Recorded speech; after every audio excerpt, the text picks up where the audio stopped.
प्यार बहम से भी ऐसे शादी रचैले रे अलुआ बदल गईले रे अलुआ बदल गईले। प्यार बहम से गोभिया से शादी कैले रे अलुआ बदल गईले रे अलुआ बदल गईले। ए बैगन रानी का भइल बा, काहे काना तानी हो? बताई जरी हमहू जाने के चाहतानी।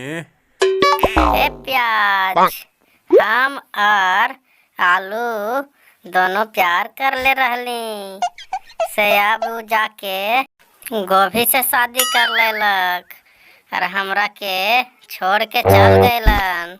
तो वही से हम काना तानी और कहा तानी कि प्यार बहम से शादी गोभी से रचैले कि अलुआ बदल गईले कि अलुआ बदल गईले।